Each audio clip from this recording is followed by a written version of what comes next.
Across America, people are taking to the streets in protest while Donald Trump remains at Mar-a-Lago. As the economy struggles and challenges the dreams of everyday citizens, protests like the one at the start of this video from Indiana are happening nationwide. Meanwhile, Bernie Sanders is traveling across the country, visiting red and purple districts in Wisconsin and Michigan, speaking directly to workers in front of large crowds. He was in Kenosha and then Michigan the next day, delivering impactful speeches. Let's take a look at what Donald Trump has been up to. His rapid response account shared, "Keep fighting, keep fighting." Meanwhile, another pro-Trump account posted, "Trump never stops working for the American people," while he was actually heading out for another golf weekend. The Patriot account pointed out that he was literally on his way to the golf course. In that video, another weekend vacation for Trump is highlighted as he weakens America's global alliances. Not only has he cut military aid to Ukraine, but he has also withdrawn critical intelligence and surveillance support, making the country more vulnerable to missile strikes and drone attacks. Despite these challenges, Ukraine continues to defend itself with remarkable courage. Meanwhile, Trump posts, "Elon and Marco have a great relationship. Any statement other than that is fake news.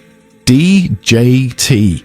While Trump is busy with these distractions, the economy is taking a hit.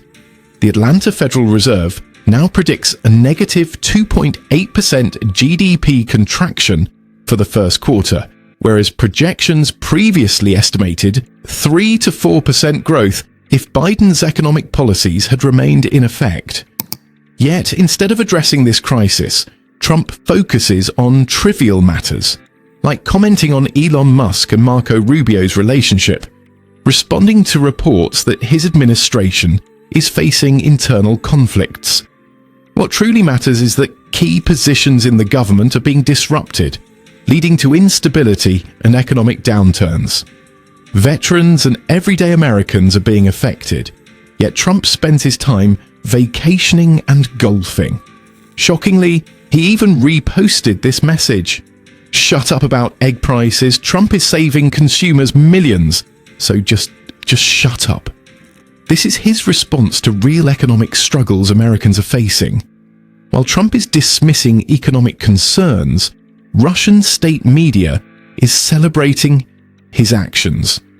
RT, a Russian propaganda network, shared a Bloomberg article highlighting how the US rejected a Canadian plan to counter Russia's shadow oil tanker fleet, which bypasses sanctions. RT also leaked a G7 statement revealing efforts to remove sanctions against Russia. Instead of strengthening America's alliances, Trump's decisions align the US with regimes that Americans do not support. As journalist Jane Keeve pointed out, Trump expanded his efforts against Ukraine by remotely cutting off essential electronic interference equipment for Ukraine's F-16s. Meanwhile, Jay writes, US President Donald Trump's team has ordered the termination of vital support for F-16 fighter jet jamming equipment that Ukraine relies on. This move could strip Ukraine's Air Force of its most critical defense measures. From his vacation spot, Trump continues to make decisions that negatively impact the economy while taxpayer dollars fund his lifestyle. Alongside him, billionaire allies and cryptocurrency investors enjoy privileges that everyday Americans do not. Meanwhile, Elon Musk reportedly unfollowed Secretary of Transportation Sean Duffy, following reports that Musk and Marco Rubio had a heated exchange at a cabinet meeting. Duffy, a former reality TV star from the 1990s, now holds a key government role. He reportedly confronted Musk about mass layoffs at the FAA, which have led to an increase in aviation incidents. Duffy allegedly told Musk, "You're making me look bad," to which Musk simply responded by unfollowing him on social media. This sums up the state of leadership in this administration. Jay writes, "Trump's so-called peace plan is just a cover for aiding Putin's actions against Ukraine. Christopher Stale adds that ending intelligence sharing with Kiev has emboldened Russia to escalate missile and drone attacks on civilian areas.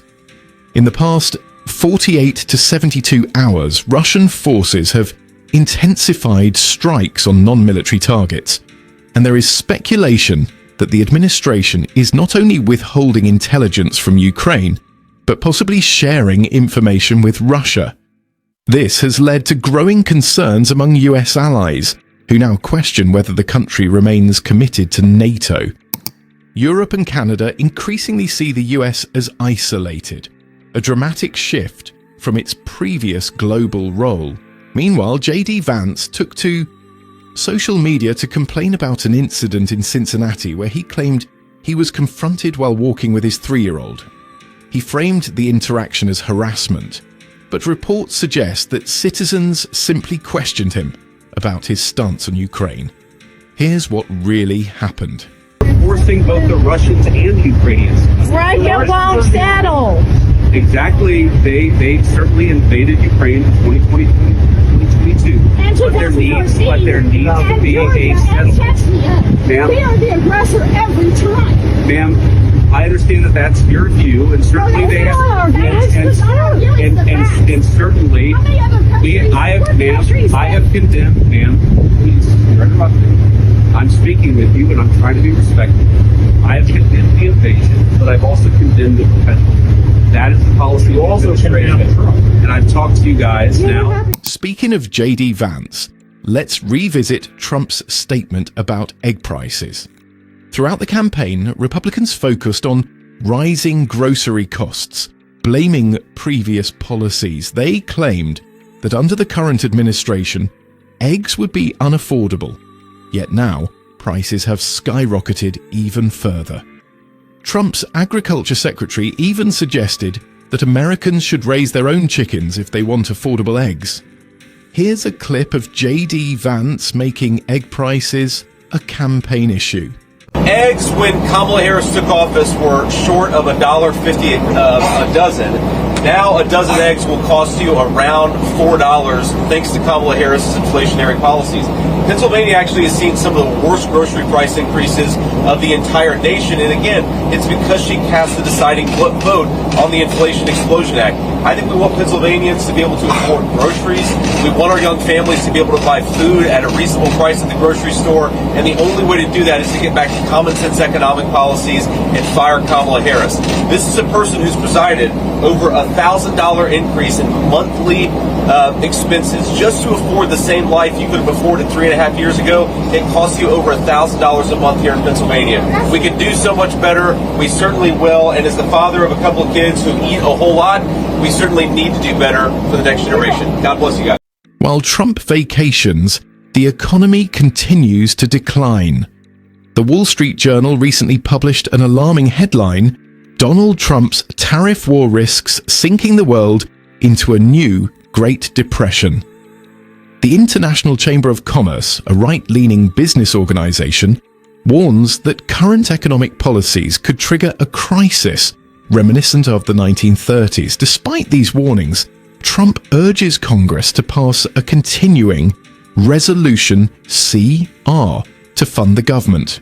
He posted, "The House and Senate have put together, under the circumstances, a very good funding bill. All Republicans should vote yes next week. Great things are coming for America." However, this resolution would extend government funding for 7 to 8 months without addressing long-term fiscal challenges. Republicans who have controlled the House since 2023 have yet to pass a full budget. Instead, they continue to operate under a resolution that extends Nancy Pelosi's budget from previous years. Despite their complaints about government spending, they refuse to introduce new legislation to adjust priorities. Meanwhile, protests continue across all 50 states. A supporter from St. Paul, Minnesota, shared this message. "Protest happening now in St. Paul. This is what democracy looks like." Even Lucy, the protesting beagle, made an appearance. While corporate media ignores these protests, we're covering them here. On the global stage, foreign leaders are pushing back against Trump's administration. Iran recently dismissed his claims, stating they will not be intimidated by bully countries. Trump had claimed that his administration sent a strong warning to Iran, but their leadership publicly rejected his remarks. It's an interesting time in the history of the world, but we have a situation with Iran that something's going to happen very soon. Very, very soon. You'll be talking about that pretty soon, I guess. And hopefully we can have a peace deal. You know, I'm not speaking out of strength or weakness. I'm just saying I'd rather see a peace deal than the other. But the other will solve the problem. Iran's statement is just another example of how foreign governments now openly challenge Trump's administration. Even nations that previously maintained cautious diplomacy now dismiss his statements outright. Meanwhile, Bernie Sanders continues drawing record-breaking crowds in Michigan. He posted, "Totally insane. A gym full of people, then an overflow crowd, then another overflow crowd. Over 9,000 people came out in Warren, Michigan to say no to oligarchy, no to cuts to Social Security, no to Medicaid, and no to cuts to the VA." Finally, despite promises to release the Epstein files, Trump's allies have refused to do so. Instead, they handed out binders labeled Epstein files to social media influencers, misleading the public. The truth is, Trump had a well-documented history with Epstein, which may explain why the files remain unreleased. Meanwhile, the administration assisted in returning the Tate brothers, who were arrested in Romania on serious allegations, to the US, where they were welcomed by MAGA supporters. From rising costs to economic decline, Trump vacations while ordinary Americans struggle.